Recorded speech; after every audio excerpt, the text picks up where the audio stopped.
ओम नमो नारायण। सभी गुरुओं को चरण स्पर्श, भाई बहनों को नमस्कार। जैसा कि आप देख रहे हैं, ये पौधा है, कटीली झाड़ी होती है जिसको हम काली बासा के नाम से जानते हैं। और इसकी बासा या वज्रदंती बोलें तो इसकी 3 किस्में होती हैं। एक श्वेत फूल वाली, एक पीले फूल में जिसको हम पिया बासा बोलते हैं। ये हमने काली लगाई थी 2 साल पहले, तो इसमें हमको देखना था कि किस तरह के फूल आते हैं। तो अभी हमें इसमें फूल आया तो हमने देखा इसमें भी पीले फूल आ रहे हैं, जैसा कि आप देख रहे होंगे पिया बासा की तरह। और इसकी पत्तियों में देखेंगे तो लाल रंग की आपको धारी मिलेगी। तो ये लाल रंग की धारी है। कांटे भी इसमें आपको वज्रदंती की तरह दिखाई देंगे। जैसे आप देखो ये कांटे हैं पूरे नुकीले। फूल इसके पूर्ण वृंत में लगते हैं। उससे पहले मैं दिखाऊं कि देखिए इसकी तना जो है वो श्यामली है, काली होती है, इसीलिए इसे काला बासा बोलते हैं। पत्ते भी देखेंगे तो काले रंग पे है, डार्क। और ये इसका पूरा पुष्प वृंत है, तो ये पुष्प निकलते जाते हैं और लगते जाते हैं। तो सफ़ेद जो बासा है उसमें भी ऐसे ही होता है, हमारा जो पिया बासा उसमें भी होता है।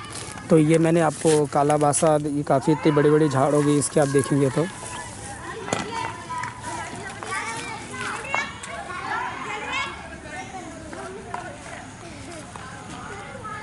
ये शाम का समय, अगर सुबह का तो ये फूल खिल रहे होते, तो दोपहर बाद ये मुरझा जाते हैं और ये फूल इस तरह खिलेंगे।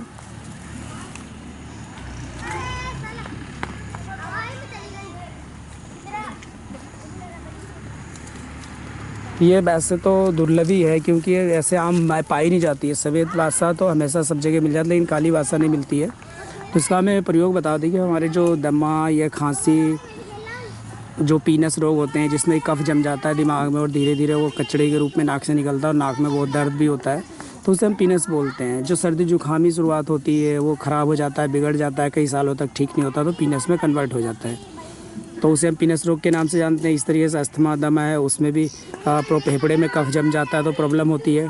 तो इसके लिए हमें क्या करना है, 2 पत्ते, अगर हमारा छोटे बच्चे हैं तो ये 2 पत्ती, और बड़े हैं तो 6-7 पत्ती लेकर के इसको सुबह सुबह हम इसको पीस करके चटनी बना करके गुनगुने पानी के साथ मिला करके पी लेते हैं, तो हमें बहुत फ़ायदा होता है। इस तरीके से अगर रात में पीना चाहे तो पी सकते हैं।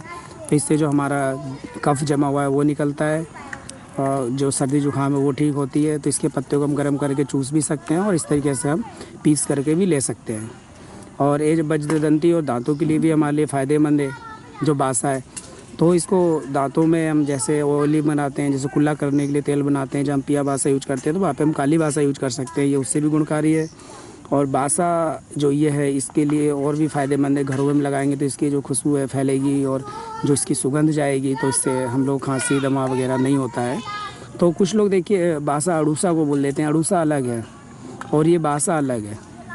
तो इसको पिया बासा, काली बासा और सफ़ेद बासा बोलते हैं। इसकी 3 किस्में हैं और ये हमारे श्वास रोगों में आती हैं, जो फेफड़े के रोग है या खांसी रोग वाले हैं, जितने भी श्वास रोग, उसमें काम आता है।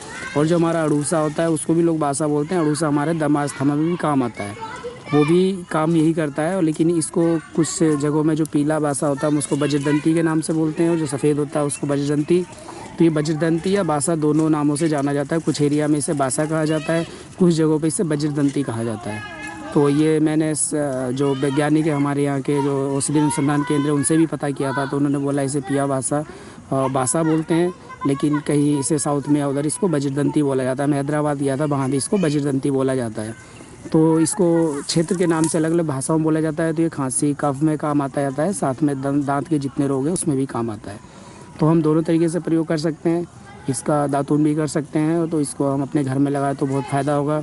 तो मैंने ये पिया बासा दिखाया। अगर आपने इसका कोई प्रयोग किया, अनुभूत प्रयोग हो, तो उसे शेयर ज़रूर करिएगा, बताइएगा कमेंट के माध्यम से, जिससे और लोगों को भी फ़ायदा हो और इसका प्रयोग कर सकें।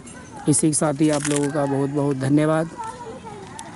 और अगर आपको सही लग रही हो जानकारी तो इसको शेयर करना ना भूलें, शेयर करते रहिएगा ताकि औरों तक भी जानकारी पहुंच जाए।